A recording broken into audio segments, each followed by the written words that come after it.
Yes, nanyangusuza kandi nizere ko umeze neza aho uri hose mu cyo gitandukanye Iburasirazuba, Iburengerazuba, Amajyepfo, Amajyaruguru. Nitwa Ceketu isi akabonetse n'abana ukina na nyina batandukanye mu cyo gitandukanye zibagana inkuta zidasenye nanga isa n'imitima kuba nkurikirana n'amahokora urama mugani Kigali ubuzima 500 ni Ishyaka TV 250. Twizere ko mumeze neza cyane mwiriwe ariko cyangwa mwaramutse cyangwa umugoroba mwiza cyangwa icyambuzi cyiza aho muherereye hose mu bice bigiye bitandukanye. Ibihe byiza uramaze gukora subscribe, like, share ndetse na comment. Wowe udukurikiranira mu Rwanda rw'inzozi, wowe udukurikiranira i Burundi, wowe udukurikira muri Canada, wowe udukurikira muri Oman, wowe udukurikirana muri Central Africa, wowe udukurikirana mu bice bigiye bitandukanye muri Maroc, mu Bubiligi no mu bihugu bigiye bitandukanye byose by'isi n'amagiye kubona hirya no hino hagiye hatandukanye. Bahaye ikaze mu minota mikeya cyane. Amakuru abagiye ngeraho kuri iyi mihanda niyo maje kubagezaho, ariko nanone ndakwibutsa yuko uno munsi ari umunsi w'imyaka 17 maze niziza isabukuru y'imyaka 17 maranye n'umwiza wa manager Fatuma. Ariko ntabwo mwabashije kubona buri kimwe cyose uko byagiye byifashe, ariko muraza kubabona udufoto ducaracara ndetse n'utubido ducaracara dukeya, kubera ko nifuje ko video zigiye zitandukanye zose zajya ku rubuga rwa YouTube channel yanjye mungurikiranira hose. Mumize mute? Nizere ko meze neza. Abarwaye Imana irabazi, ababaye mwihangane, abari mu nzu z'ibihome namwe mwihangane, abafite ibyaha bakurikiranwaho namwe mugomba kubizira ndetse yes, nanyangusuza kandi nizere ko umeze neza aho uri hose mu cyo gitandukanye Iburasirazuba, Iburengerazuba, Amajyepfo, Amajyaruguru. Nitwa Ceketu isi akabonetse n'abana ukina na nyina turabatandukanye mu cyo gitandukanye zibaganya inkuta zidasenye nanga isa n'imitima kuba nkurikirana n'amankokora urama mugani Kigali ubuzima 500 ni Ishyaka TV 250. Twizere ko mumeze neza cyane mwiriwe ariko cyangwa mwaramutse cyangwa umugoroba mwiza cyangwa icyambuzi cyiza aho muherereye hose mu bice bigiye bitandukanye. Ibihe byiza uramaze gukora subscribe, like, share ndetse na comment.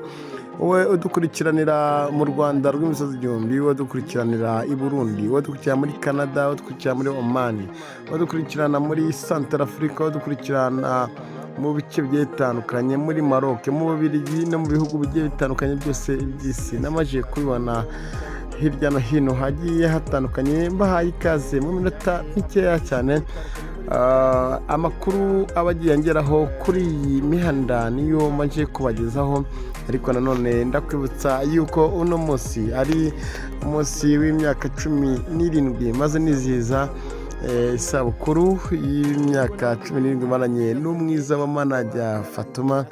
Ariko ntabwo mwabashije kubona buri kimwe cyose uko byagiye byifashe, ariko muraza kubabona udufoto ducaracara ndetse n'utubido ducaracara dukeya, kubera ko ntifuje ko video zigiye zitandukanye zose zajya ku rubuga rwa YouTube channel yanjye mungurikiranira hose. Mumize mute? Nizere ko meze neza. Abarwaye Imana irabazi, ababaye mwihangane, abari mu nzu z'ibihome namwe mwihangane, abafite ibyaha bakurikiranwaho namwe mugomba kubizira ndetse n'abarengana bakarenganurwa. Nizere ko kandi ibiganiro aho mubibonera hose munyereka ko muba mubibona, ariko aho iri hose shyiraho akadarapo tubwira ati ndi muri iki gihugu kigiye gitandukanye no mukurikiranira n'amakuru ari kuri ino mihanda. Navuze byinshi bigiye bitandukanye, ngaruka kubigize abakozi b'Imana cyangwa abavuga ko batangaza inkuru nyamukuru, kandi izi nkuru aba ari ibihuha, aba ari inkuru zo gutwika. Narabivuze, ariko abankurikira nta n'umwe wigeze avuga ati Ishyaka urabeshya cyangwa uravugisha ukuri. ariko igihe kiragera nk'uko umuhanzi yavuze ngo igihe kizababwira. Amakuru agezweho ni imbabazi z'uwita umukozi w'Imana Yongwe. Uyu nguyu yita umukozi w'Imana, sinzi Imana akorera iyo ariyo, arimo aratwika kuri iyi si ashaka indonke cyangwa amaronko kugira ngo abeho.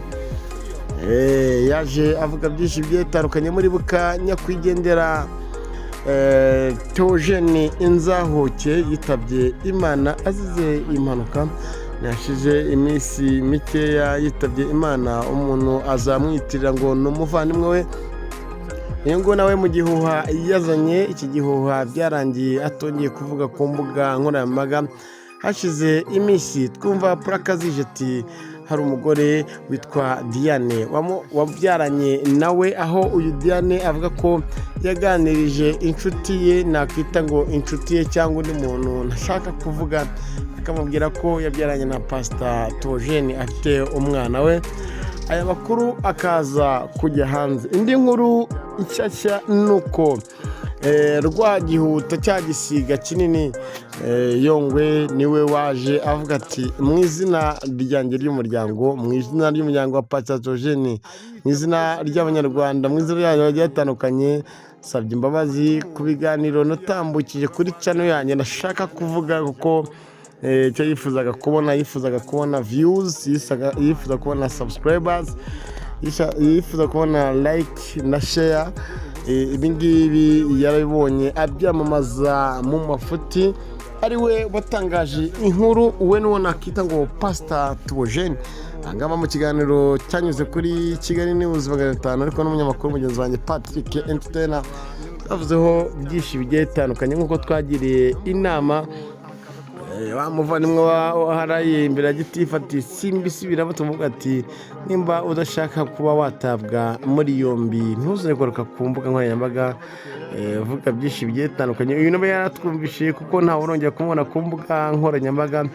Kuri ubu ngubu rero Yongwe yaje asaba imbabazi, ariko umunyarwanda yaciye umugani ati nta nduru ivugira ubusa. Ese iyi nduru yaba yavugiwe kuri Yongwe? Ese Yongwe yaba yamenye amakuru agiye atandukanye akavuga ati reka ngende nsabe imbabazi, cyangwa yaba wenda hari ahantu hagiye hatandukanye yahamagajwe bagahitamo kuba bamugira inama ngo aze asabe imbabazi kuri YouTube channel yatangarijeho byinshi bigiye bitandukanye? Ese ndibariza abakozi b'Imana cyangwa abasenga, birakwiye kuba umuntu w'umugabo yaza kuri YouTube channel agashinyagurira umurambo, agashinyagurira nyakwigendera?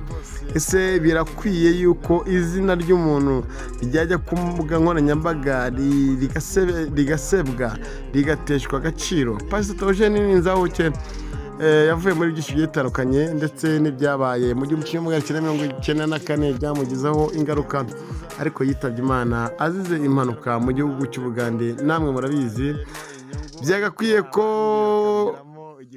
abita abakozi b'Imana bajya batandukanye bafata umuntu nka Diane uvuga ko babyaranye, dore ko Diane yatangaje ko kugira ngo Yongwe amuhe ikiganiro yamuhaye 50,000. Yibaze gubi 50 ngo azavuge ubusa. Ese uyu mugore we utangaza ko umwana ari wa Pastor Theogene nyakwigendera abihagazeho? Ngiye cyo ngomeza kwisabira nuko umuntu uzagasebya umuntu ku mbuga nkoranyambaga bikaza kumenyekana ko atari byo, uyu nguyu yajya kwikiranwa n'urwego rw'ubugenzacyaha RIB, ndetse akagezwa no mu nkiko, hakaza kubaho na autopsy. Uno mudamu we nimba koko ibyo yavuze ari ukuri, nimba bakuru atangaje ari ukuri, birakwiye ko cyangwa nk'abadukwiye yatandukanye ko uyu mwana yaza gukorerwa autopsy, kaba nimba ari wa Pastor Theogene, hanyuma yamara gusanga ari we kajya mu bandi bana, dore ko Pastor Theogene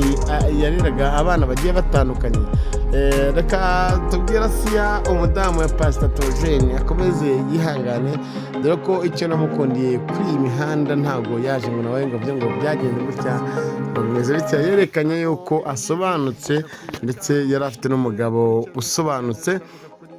Ikindi muri iyi mihanda igiye itandukanye, inzozi za Bruce Melody zagezweho, aho yifuzaga guhura n'umukuru w'igihugu nyakubahwa perezida wa repubulika Paul Kagame musaza